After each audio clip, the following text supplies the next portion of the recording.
All right, guys, we're going to get right to it today. And so it begins. Item from Breitbart. The Intercept co-founder and Pulitzer Prize winner Glenn Greenwald on Wednesday evening lambasted the senior White House official who admitted in an anonymously written opinion editorial to subverting President Donald Trump's America First agenda as an unself-aware, quote, coward, part of a, quote, unelected cabal. In a striking act of betrayal, a senior Trump administration official wrote an opinion piece in the New York Times claiming to be part of a group of people, quote, working diligently from within to impede President Trump's, quote, worst inclinations and ill-conceived parts of his agenda. The alleged White House official, claiming to be part of the, quote, resistance to President Trump, wrote, quote, many Trump appointees have vowed to do what we can to preserve our democratic institutions while thwarting Mr. Trump's more misguided impulses until he's out of office, unquote. Reacting to the op-ed, Greenwald tweeted that it focused largely on decrying President Trump's deviation from establishment Republican orthodoxy, pointing out that it's a, quote, ideology he didn't campaign on and that voters didn't ratify. We want the administration to succeed and think that many of its policies have already made America safe and more prosperous, the unnamed official writes. Yet, quote, the president continues to act in a manner that's detrimental to the health of our republic. Unquote. My friends, I have no idea who this individual is, if indeed he or she actually exists. He may simply or she may simply be an editorial device that the Times is using to slander Donald Trump. But I will tell you this. If it is a person, it's a person who hates America. It's a person who hates prosperity, which Donald Trump has sparked. It's a person who hates security, because Donald Trump has been all over strengthening the military and strengthening our borders and strengthening ICE. He's a person who is against manufacturing coming back to this country, against killing Obamacare. He's a person who doesn't like veterans, someone who didn't want America to renegotiate a disastrous trade deal like NAFTA, doesn't want America to lead the world with strength, wants America to be weak, to be at everyone's beck and call, to be the piggy bank that everybody raids. In short, this guy or woman is part of the swamp. They hate Trump, they hate his agenda, they hate America, and they hate you and me. So whoever this scumbag is, I hope he or she commits suicide. I hope he or she will identify him or herself. I hope they'll get the hell out of the Trump administration and stop being part of the problem. Stop being part of the resistance. What they're resisting is making America great again, just like the slogan goes. As far as I'm concerned, this person is a traitor against the United States of America and its citizens. It's Thursday. We'll be right back.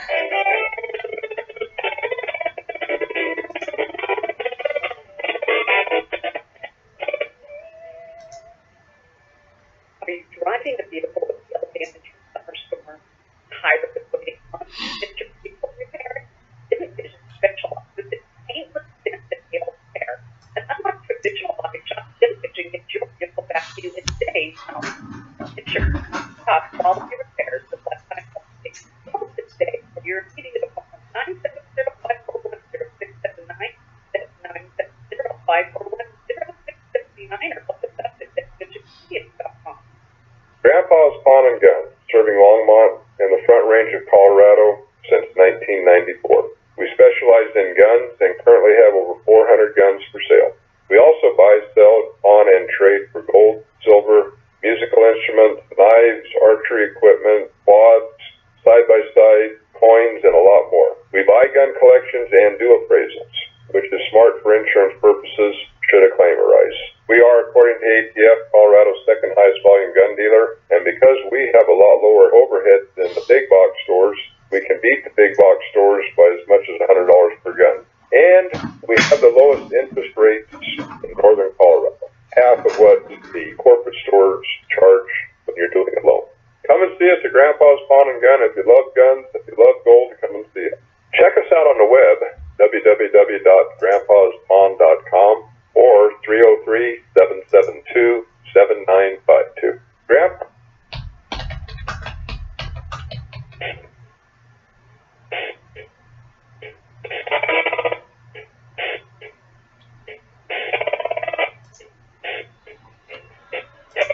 All right, guys, Howard Riell, Real Truth. Let's get right to it. Here is Roger Stone being interviewed by Laura Ingraham today about this traitorous pig who wrote the anonymous op-ed in the equally traitorous New York Times.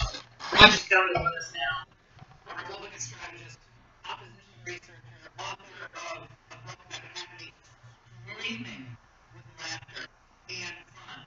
Fun book, seriously, anyway. Stone's rules. Roger, how are you? It's great to hear your voice. I want to get your reaction to what I know you think is funny. You know, this practice is how no resistance will go as Trump is like sailing through an ideological period of just utter resurgence for America. I know Will the New York Times, media, all the right media,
right, guys, I'm going to put this video on my Facebook page. Watch the whole thing, share it, discuss it. We'll be back. Law would give it through Moses, but grace and truth came through Yeshua HaMashiach, Jesus is right. No one has seen God at any time. The only begotten Son, who is in the bosom of the Father, he has declared him. The Gospel of John, chapter 1, verse 15. We, the people of the United States, in order to form a more perfect union, establish justice, ensure domestic tranquility, provide for the common defense, promote the general welfare, and secure the blessing of liberty for ourselves and our posterity, to ordain and establish this Constitution using the blood of the problems well done. We watch with Bobby which is an argument to you that the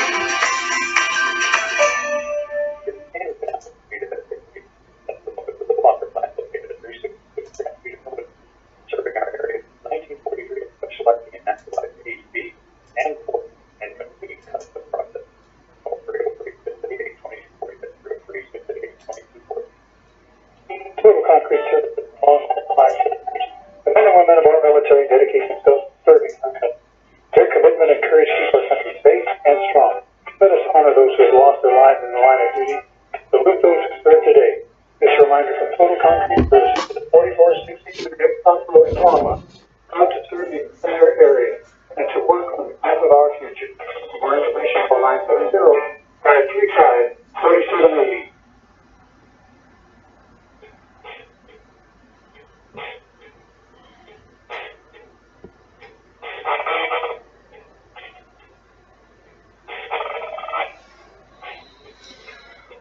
My friends, the other outrage going on is the Kavanaugh hearings, where the Democrats are doing every kind of song and dance they can think of to distract from the fact that Judge Kavanaugh has been an absolutely superb judge and will be a fantastic Supreme Court justice.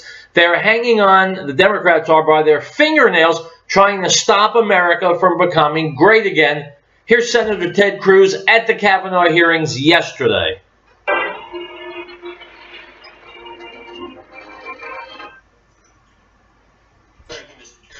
Judge Kavanaugh, welcome to the family, demonstrating your good judgment, your wife, born and raised in West Texas, you paid this good money line for 20 years.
My friends, the irony here is these hearings have been held in order to get a sense of what Judge Kavanaugh is like and find out who he is. Instead, it's the Democrat senators who have revealed unwittingly what they are like and what the hell they are.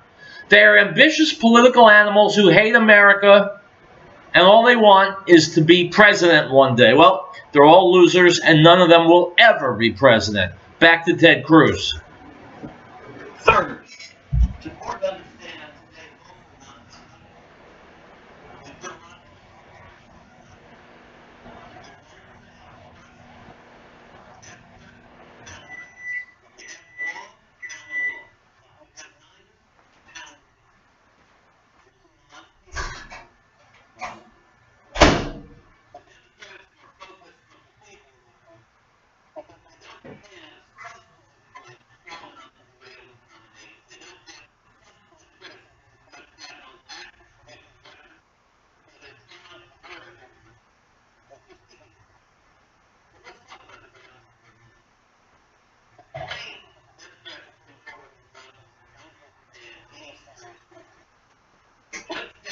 produced 511,948 pages of documents. That includes more than 17,000 pages in direct response to this committee's written questions, which is the most comprehensive response ever. Well, hang on one second. We've got YouTube playing games with us. Hold on. Part of the resistance. There we go. Submitted to this committee.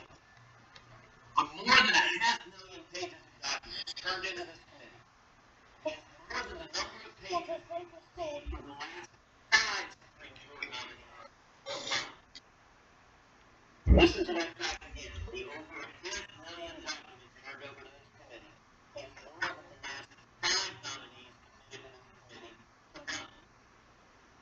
So what's all the fuss over the documents that are not turned over? Most of those concern Judge Kavanaugh's failure as staff secretary for President George W. Bush. Now, many people don't know what a staff secretary is, but that's the position in charge of all the people who chose uniform and out of the world law. Look at it. The staff secretary is not the author of the paper coming into and out of the office. That paper is typically written by the Attorney General, by the Secretary of State, cabinet members, by other senior White House officials. A staff secretary is simply the funnel for collecting their views and then for transferring the paper back and forth. In other words, those documents written by other people say nothing, zero, about Judge Kavanaugh's views, and they say nothing, zero, about what kind of justice Judge Kavanaugh would be. But they are, by necessity, the most sensitive and confidential documents in the White House. They are the documents that are going to the president. This is the advice and deliberations of the president at the senior level. The staff secretary is the conduit for those documents. Why is it that Democrats are putting so much energy in saying, hand over all of those documents? Because the Democrats know that the average American, they certainly know that their voting base has no idea about this. And by making noise, they're figuring that Democrat voters are indeed stupid enough, and many of them are, to say, wow, listen to all that shouting. There must be something wrong with Kavanaugh. Well, if you're intelligent, you see through that. If you're not intelligent, you vote Democrat. Because they know beyond a shadow of a doubt that President George W. Bush's White House team is not going to allow every piece of paper that went to the president to be made public, nor in any other White House. Republican or Democrat, no White House would allow every piece of paper that went to and from the president to be made public. Indeed, there are rules and laws and procedures for when and how presidential papers become public. And the reason the Democrats are fighting so loudly on this issue is they're making a demand they know is impossible to meet. And by the way, it's entirely irrelevant to what Judge Kavanaugh thinks, believes, and suspects. They're making a demand that cannot be met and that is completely irrelevant. That is what passes for Democrat intellectualism. The only people dumber than the Democrat politicians in that room are the people who vote for them. It would open up all sorts of fishing expeditions to relitigate George W. Bush's record as president and what various cabinet members and senior advisors might or might not have said. But it is, at the end of the day, simply a distraction delay. And indeed, the multiple motions we've seen from Democrats delay this confirmation, that reveals an objective. Their objective is delay. So what is it? It's not about Oh, hold on one second. It's about Democrats with nothing whatsoever positive to offer America. That's what it's about. Angela, it's not about his initial record. What is it? I believe this fight is nothing more and nothing less than an attempt by our Democratic colleagues to relitigate the 2016 presidency. 2016 was a hard-fought election already. And it was the first presidential election in 60 years where Americans went to the polls with a vacant seat on the Supreme Court. One that the next president would have been. Americans knew who had been in that seat. The late Justice Anthony Scalia, one of the greatest jurists ever to sit on the U.S. Supreme Court. And it was the first time since President Dwight D. Eisenhower's re-election that a Supreme Court saw him elected. Both periods knew the importance of the vacant Supreme Court seat and its unique national contention in the presidential election. Donald Trump and Hillary Clinton were both clear about what kind of justices and judges they would appoint. During all three presidential debates, both candidates were asked what qualities were most important to them when selecting the Supreme Court. Secretary Clinton's answer was clear. She wanted a Supreme Court justice who would be a liberal, progressive, willing to rewrite the U.S. Constitution, willing to impose liberal policy agendas that she could not get through the democratic process, that the Congress of the United States would not adopt, but that she hoped five unelected lawyers would force into the American public. That's what Hillary Clinton promised for judicial government. Then candidate Donald Trump gave a very different answer. He said he was looking to appoint judges in the mold of Justice Scalia. He said he wanted to appoint judges who would interpret the Constitution based on its original public meaning and interpret the statutes according to the text, and would uphold the rule of law and parties fairly, regardless of who they are or where they came from. Then candidate Donald Trump also did something that no presidential candidate has done before. He published a list of nominees he would choose from with just Justice Scalia's name, providing unprecedented transparency in the American public. All of this was laid before the American people as they went to the polls on November 8, 2016. American people made a choice. Now, my Democratic colleagues are not happy with the choice of the American people.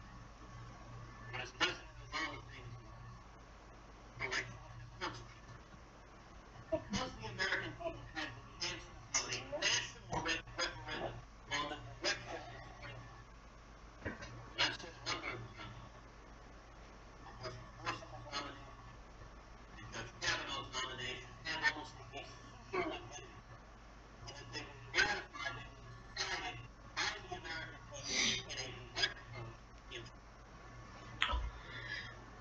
Well, you know, Cruz makes a very good point. It's something I hadn't thought of. The American people did vote directly for these judicial candidates. Absolutely right. 2016. And so the Democratic obstruction today is all about trying to reverse that election. They're unhappy with the choice the American people want. And there's a reason that the American people want strong constitutionalists on the U.S. Supreme Court. Most Americans, and I know the overwhelming majority of Texans, want judges who will follow the law and will not impose their policy preferences on the rest of us, and who will be faithful to the Constitution and the Bill of Rights. Justices who will uphold fundamental liberties like free speech, like religious liberty, like the Second Amendment. That's what this election was about. And if you look at each of these, let's take free speech. It's worth noting that in 2014, every Democratic member of this committee voted to amend the United States Constitution to repeal the free speech provisions of the First Amendment. And sadly, every Democrat in the Senate agreed with that position, voting to give Congress unprecedented power to regulate political speech. It was a sad day for this institution. Years earlier, Ted Kennedy, the great liberal lion, had opposed a very similar effort. And Ted Kennedy had said, "We haven't amended the Bill of Rights in over 200 years. Now is no time to start." Ted Kennedy was right then, and not a single Democrat in the U.S. Senate had the courage to agree with Ted Kennedy and support free speech Indeed, they voted party line to repeal the free speech provisions of the First Amendment. That is radical, that is extreme, and it's part of the reason the American people voted for a president who would put justices on the court who will protect our free speech. How about religious liberty? Religious liberty is another fundamental protection that the Democrats in the Senate have gotten extreme and radical on.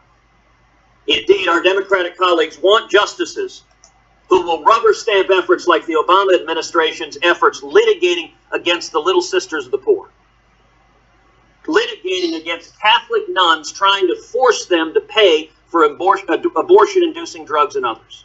That is a radical and extreme proposition, and to show just how dramatic Senate Democrats have gotten, every single Senate Democrat just a few years ago voted to gut the Religious Freedom Restoration Act, legislation that passed Congress with overwhelming bipartisan support in 1993, was signed into law by Bill Clinton, and yet 2 decades later, the Democratic Party has determined that religious freedom is inconvenient for their policy and political objectives. They want justices that will further that assault on religious liberty.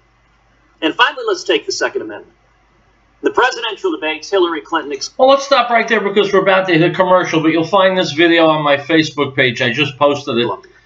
What about religious freedom, my friends? The Democrats, you just heard Senator Cruz say it. The Democrats oppose religious freedom. What about you? What about my listeners? Do you oppose religious freedom? No, you like and expect religious freedom, like any American does. Then why the hell would you ever cast a vote for any Democrat? We'll be back.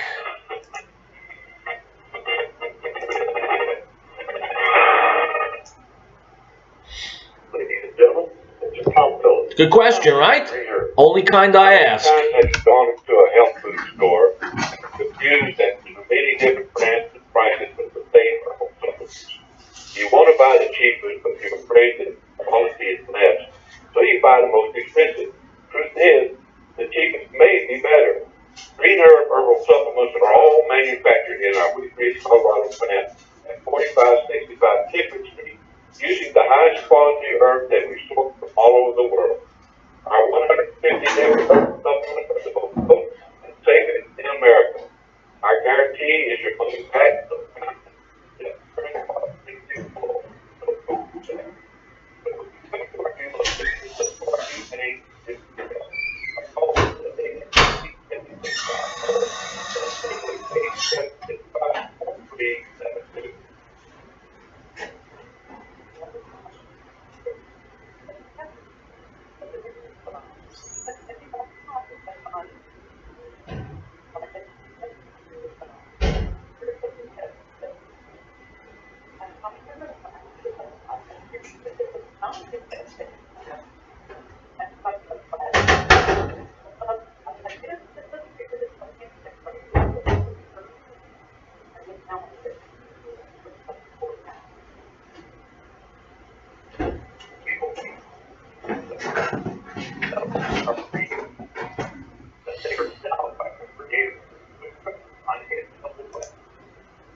All right, guys, welcome back to Real Truth. Let's hear some more about the traitorous loser who wrote that anonymous op-ed in the New York Times. Here's Ann Coulter.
All right, Ann, stop talking for a minute.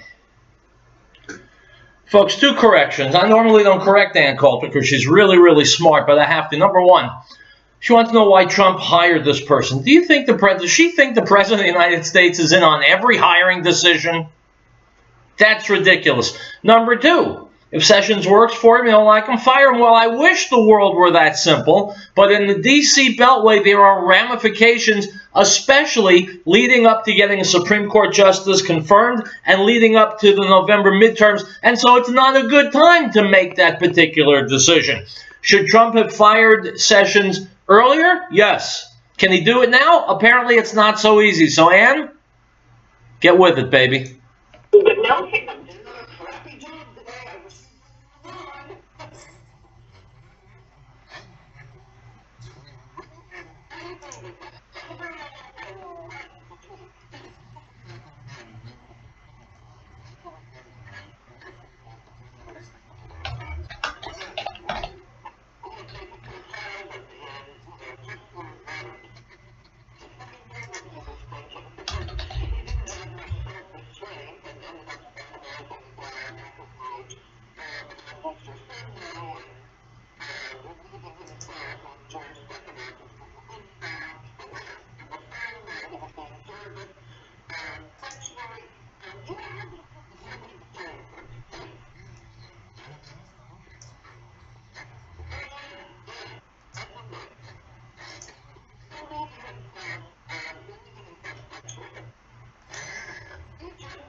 But you know, my friends, there's something to that. Yes, people don't like Trump because he's rough and he's gruff and he's blunt, just like I am. We're from New York.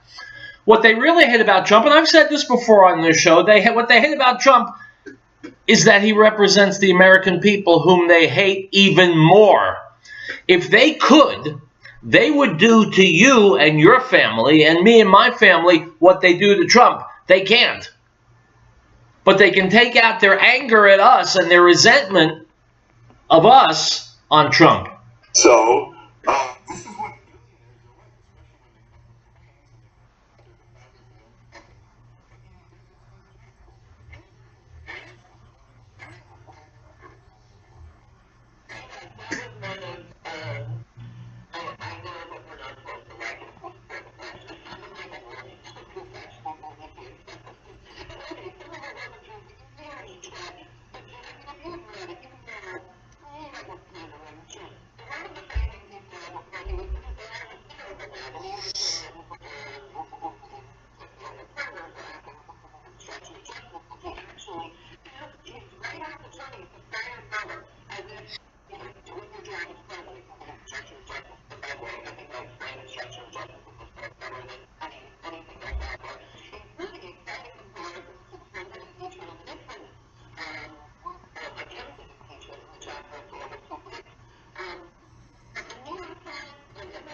My friends, I am about halfway through Ann Coulter's book. It is excellent. You've got to read it.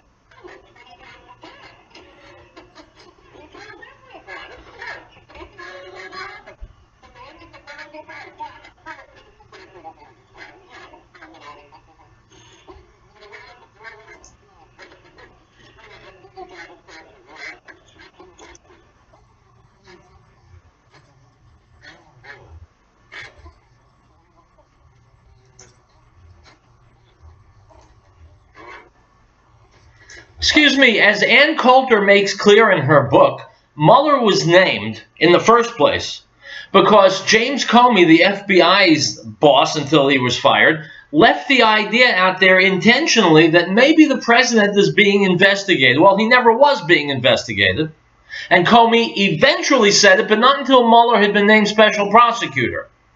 So the reason for naming Mueller special prosecutor didn't exist. Trump was never being investigated by Comey, and Comey wouldn't say that because he wanted a special prosecutor. It's circular, and it's dirty, and it's obscene. We'll be back.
My friends, you know very well that even a broken clock is right twice a day, which brings us to Lindsey Graham. You know, when he was running for president, I didn't have anything good to say about Lindsey Graham. I still haven't got all that much good to say about him, except he has embraced the Trump agenda. He's gotten behind this president, and I respect him for that.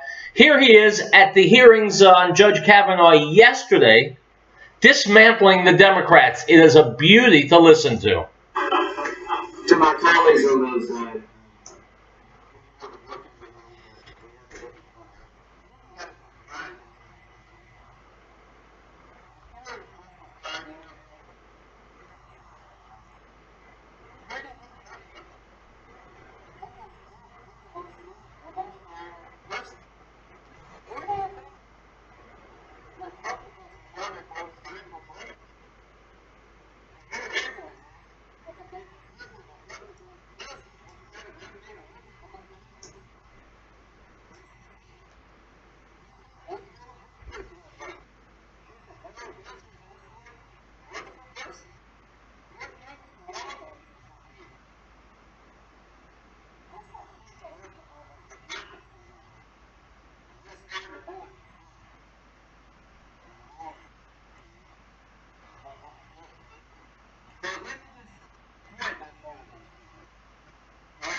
My friends, I understand where Hillary was coming from, too. After all the rumors I've heard about her and Huma Abedin, it doesn't surprise me at all that she thinks so much about women's crotches.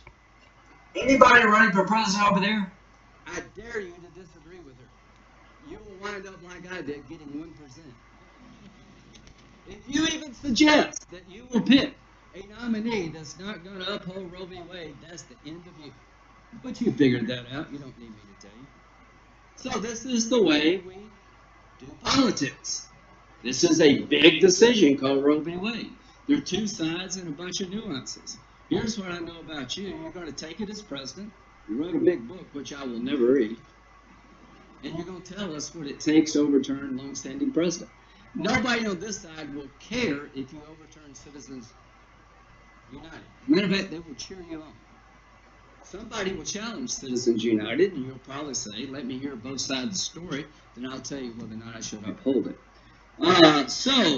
Hillary Clinton, we know where she's at on Roe v. Wade, and that's just the way it is. Now, what other things? Executive power.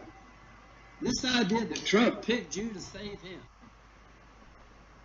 Amazing concept.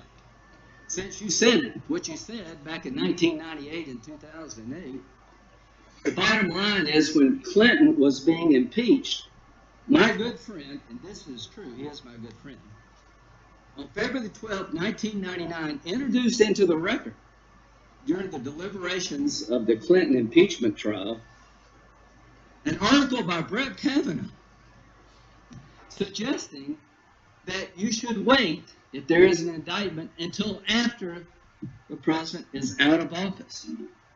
The same concept we're talking about here today, when the shoe was on the other foot. Here's what Joe said about your thinking. The president is not simply another individual. He is unique. He is the embodiment of the federal government and the head of a political party. If he is to be removed, the entire government likely would suffer, and the military or economic consequences to the nation could be severe. These repercussions, if they are to occur, should not result from the judgment of a single prosecutor, whether it be the Attorney General or Special Counsel and a single jury. Prosecution or non-prosecution of president is, in short, inevitable, unavoidably a political act. Thus, as the Constitution suggests, the decision about the president while he's in office should be made for all great national political judgments in our country should be made in the Congress of the United States, according to Joe Biden, the gift that keeps on giving for us. I think that's pretty hypocritical. During the Clinton days, you were right, but all of a sudden you're a danger to the republic. Let's talk about, there's so many, how many minutes do I have here? The bottom line is, Don't exceed what right I will not. Guns. Somehow you're going to make sure that Congress, the bottom line on guns, that Dianne Feinstein's a wonderful lady and has passion on this issue about assault weapons. She was able to succeed politically. After 10 years, the gun assault weapons ban expired, and it's been hard to get it reestablished. She introduced legislation in 2013 that got 60 no votes, 16 Democrats. So I don't believe they see you as a threat to the nation if you come out on the idea that the Second Amendment has some meaning. My friends, the bottom line is this. On all the people you've heard speaking at the Kavanaugh hearings, the Democrats have nothing. They have nothing positive for America that will make America better. They have nothing substantive or real to say about Kavanaugh that would disqualify him. They are extinct for all intents and purposes. They are obsolete. They are irrelevant. Irrelevant in today's America. We'll be right back.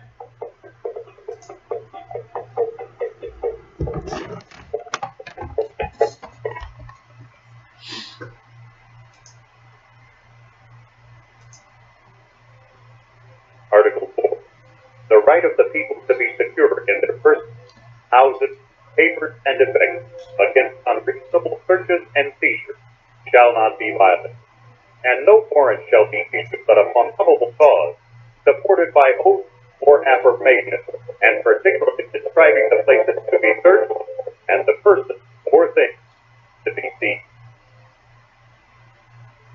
The Lord makes the counsel of the nations to nothing. He makes the plans of the people of no effect. The counsel of the Lord stands forever. The plans of his heart all generation.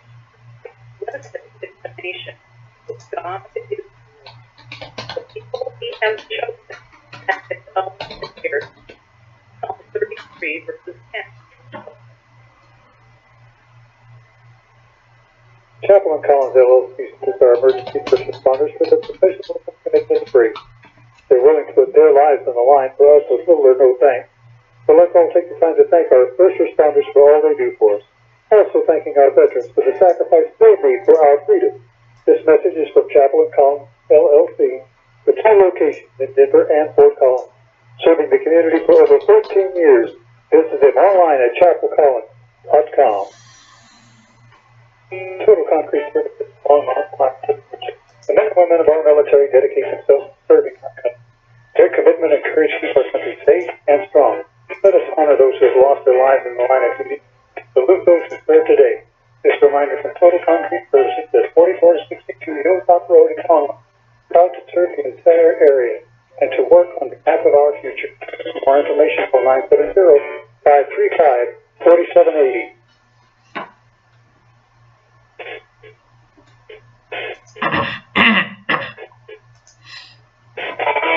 Guys, an important housekeeping note.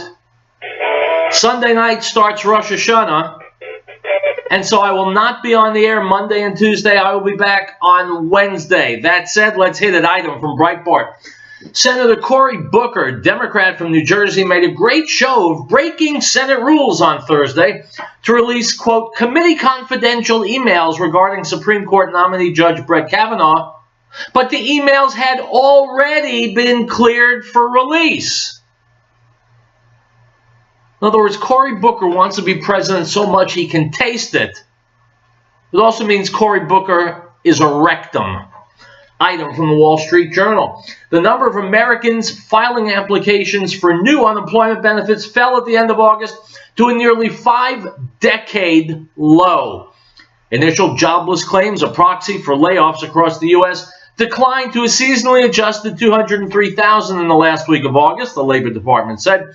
This is the lowest level of unemployment benefit applications since the end of 1969.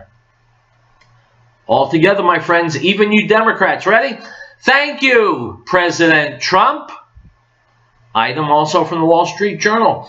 In a slew of deals in recent days, stars have broken the bank like never before. Right before the Bears forked over a fortune to Oakland for the right to pay Mack a fortune, Los Angeles Rams made defensive lineman Aaron Donald briefly the highest paid defensive player in the NFL at $135 million over 6 seasons. Prior to that, the Giants' Odell Beckham Jr. inked a record deal for a wide receiver for $90 million over 5 years. Then there's the deal that broke records and didn't need a qualifier for position. Rather than entering contentious waters in negotiations in years to come, the Packers made quarterback Aaron Rodgers the priciest player in the game's history. Unquote. In other words, my friends, the NFL players are paid obscene amounts of money. And to one and all, I say, get the hell up on your feet for the national anthem. Item from InfoWars. Leftists are now asserting that comedy no longer needs to be funny so long as it tells a story or has, quote, emotional impact.